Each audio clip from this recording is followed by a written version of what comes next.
యేసు ప్రభు బావి దగ్గర కూర్చున్నప్పుడు సమరయ స్త్రీ వచ్చింది. యేసు ప్రభుని చూసింది కానీ ఆయనతో మాట్లాడడానికి ఇష్టపడలేదు.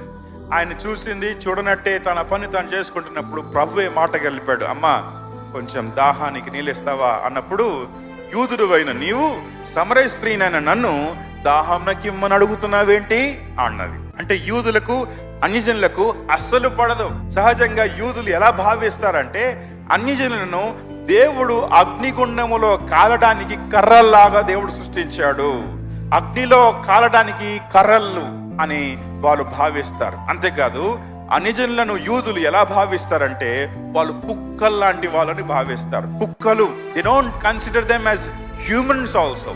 వారిని ఒక మానవులుగా అని కూడా పరిగణించరు. వాళ్ళతో మాట్లాడడానికి ఇష్టపడరు, వాళ్ళతో కూర్చోడానికి ఇష్టపడరు, వాళ్ళతో కలిసి పనిచేయడానికి ఇష్టపడరు. వాళ్ళు అబ్రహామును బట్టి గర్విస్తారు. మేము అబ్రహాము సంతానం అంటారు.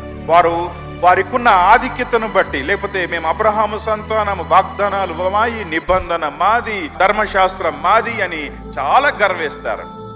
కానీ ఎప్పుడైతే యేసు క్రీస్తులో వచ్చామో, ఇప్పుడు అందరినీ ఒక్కటిగా చేశాడు. యేసుక్రీస్తు ఏమన్నాడంటే, ఆయన రక్తము వలన మీరేమయ్యారు? సమీపస్తులై ఉన్నారు. Now there is no difference between Jew and Gentile. యేసుక్రీస్తులోనికి వచ్చిన తర్వాత మనమందరము ఒక్కటిగా చేయబడ్డాం. ఒక మందిరముగా కట్టబడుతున్నప్పుడు రాళ్ళు ఉంటాయి కదా, ఈ రాళ్ళను చిజిల్ చేస్తారు. ఎందుకంటే ఆ ఖాళీలు నింపడానికి. ఈరోజు మనమందరము ఎక్కడి నుంచి వచ్చామో, ఏ ప్రాంతం నుంచి వచ్చామో కదా, different people from different background coming together and being build, అంటే ఒక మందిరముగా కట్టబడుతున్నాం. ఈ మందిరంలోకి వచ్చిన తర్వాత ఏ భేదము లేదు. ఈ మందిరంకి వచ్చిన తర్వాత, ఈ మందిరంగా కట్టబడినప్పుడు అది ఏ ప్రాంతం నుంచి తీసుకొచ్చిన రాయి ఎవరికి తెలియదు.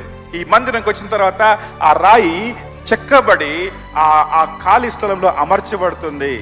ఒక్కొక్క రాయిని తీసుకొచ్చి ఒక కట్టడంగా కట్టిన తర్వాత అదంతా ఒక్క కట్టడంగానే కనబడుతుంది.